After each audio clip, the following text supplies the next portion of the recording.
السلام علیکم۔ مسلم اور کافر میں فرق کیوں؟ برادران السلام۔ ہر مسلمان اپنے نزدیک یہ سمجھتا ہے، اور آپ بھی ضرور ایسا ہی سمجھتے ہوں گے، کہ مسلمان کا درجہ کافر سے اونچا ہے۔ مسلمان کو خدا پسند کرتا ہے اور کافر کو ناپسند کرتا ہے۔ مسلمان خدا کے ہاں بخشا جائے گا اور کافر کی بخشش نہ ہوگی۔ مسلمان جنت میں جائے گا اور کافر دوزخ میں جائے گا۔ آج میں چاہتا ہوں کہ آپ کی اس بات پر غور کریں کہ مسلمان اور کافر میں اتنا بڑا فرق کیوں ہوتا ہے۔ یا کافر بھی آدم کی اولاد ہیں، اور تم بھی کافر بھی ایسا ہی انسان ہے جیسے تم ہو۔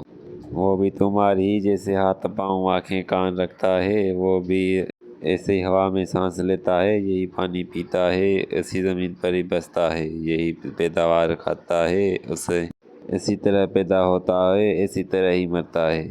اسی خدا نے اس کو بھی پیدا کیا ہے جس نے تم کو پیدا کیا، پھر آخر کیوں اس کا درجہ نیچے ہے اور تمہارا اونچا؟ تمہیں جنت ملے گی اور وہ کیوں دوزخ میں ڈالا جائے گا؟ کیا صرف نام کا فرق ہے؟ یہ بات ظاہر سوچنے کی ہے۔ آدمی اور آدمی میں اتنا بڑا فرق صرف اتنی سی بات سے تو نہیں ہو سکتا کہ تم عبداللہ اور عبدالرحمن اور ایسے ہی دوسرے ناموں سے پکارے جاتے ہو، اور وہ دین دیال اور کرتا سنگھ اور رائے پیٹرسن جیسے ناموں سے پکارے جاتا ہے۔ یا تم ختنہ کراتے ہو اور وہ نہیں کراتے، یا تم گوشت کھاتے ہو اور وہ نہیں کھاتے۔ اللہ تعالیٰ نے سب انسانوں کو پیدا کیا ہے، اور جو سب کا پروردگار ہے، ایسا ظلم تو کبھی نہیں کر سکتا کہ ایسی چھوٹی باتوں پر اپنی مخلوقات میں فرق کرے، اور ایک بندے کو جنت میں بھیجے اور دوسرے کو دوزخ میں پہنچا دے۔ اصلی فرق اسلام اور کفر۔ جب یہ بات نہیں ہے تو پھر غور کرو کہ دونوں میں اصلی فرق کیا ہے۔ اس کا جواب صرف ایک ہی، اور وہ یہ ہے کہ دونوں میں اصلی فرق اسلام اور کفر کی وجہ سے ہوتا ہے۔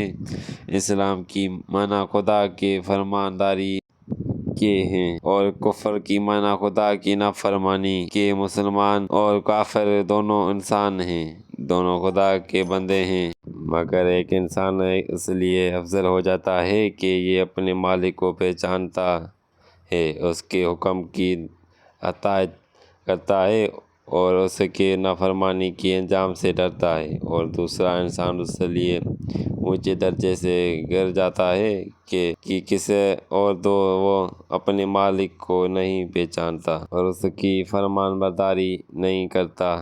اس وجہ سے مسلمان سے خدا خوش ہوتا ہے اور کافر سے ناراض۔ مسلمان کو بہت دین کی وعدہ کرتا ہے اور کافر کو کہتا ہے کہ دوزخ میں ڈالوں گا۔ فرق کی وجہ سے علم اور عمل۔ اس سے معلوم ہوا کہ مسلمان کو کافر سے جدا کرنے والا صرف دو چیزیں ہیں، کہ ایک علم اور دوسری عمل۔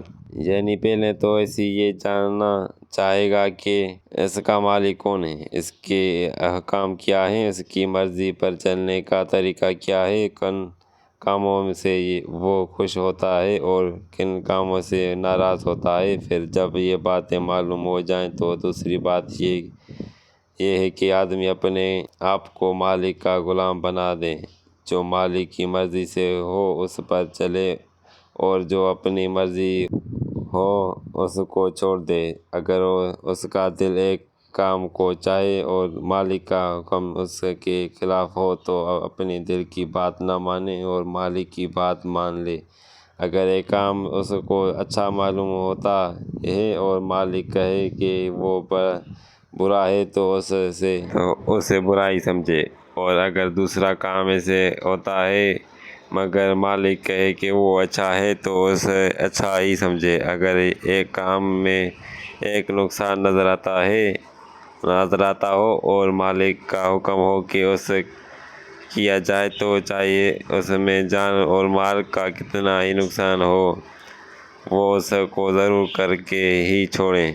اگر دوسرے کام میں آپ کو اس کو فائدہ نظر آتا ہو اور مالک کا حکم ہو کہ اسے نہ کیا جائے تو خواہ دنیا بھر کی دولت ہی اس کے کام میں کیوں نہ ملتی ہو، وہ اس کا ہرگز نہ کرے۔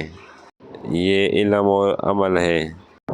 جس کی وجہ سے مسلمان خدا کا پیارا بندہ ہوتا ہے اور اس پر خدا کی رحمت نازل ہوتی ہے اور خدا اس کو عزت ادا کرتا ہے۔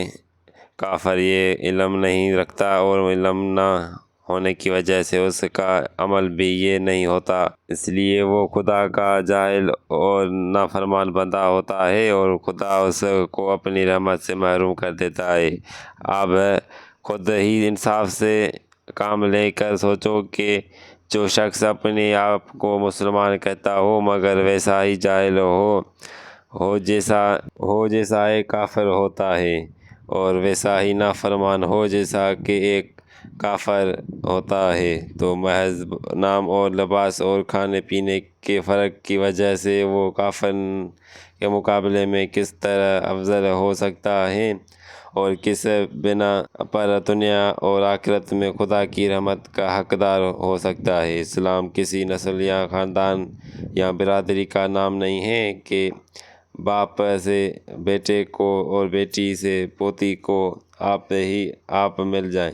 یہاں یہ بات نہیں ہے کہ برہمن کا لڑکا چاہے کیسا ہی جاہل ہو اور کسی ہی برے کام کر مگر وہ اونچا ہی ہوگا کیونکہ برہمن کے گھر پیدا ہوا ہے اور اونچی ذات کا ہی اور جمال کا لڑکا چاہیے۔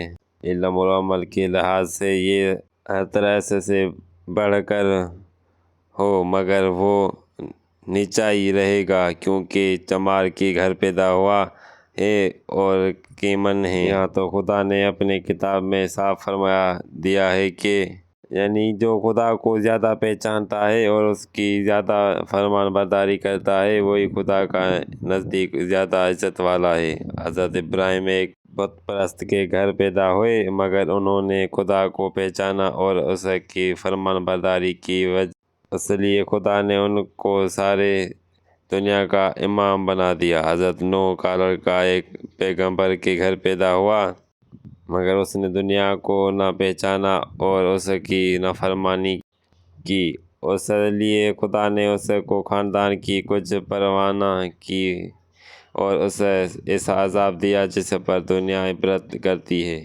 بس خوب اچھی طرح سمجھ لو کہ خدا کے نزدیک وہ انسان میں جو کچھ بھی فرق ہے وہ علم اور عمل کے لحاظ سے ہے، دنیا میں جو بھی اور آخرت میں بھی۔ اس کی رحمت صرف انہیں کے لیے ہے جو اس کو پہچانتے ہیں اور اس کی باتیں وہی سیدھی راستے کو جانتے ہیں اور اس کی فرمان برداری کرتے ہیں۔ جن لوگوں میں یہ صفت نہیں ہے ان کے نام خواہ عبداللہ اور عبدالرحمن ہوں یا دین دیال اور کرتا سنگھ، خدا کے نزدیک ان دونوں میں کوئی فرق نہیں اور ان کو اس کی رحمت سے کوئی حق نہیں پہنچتا۔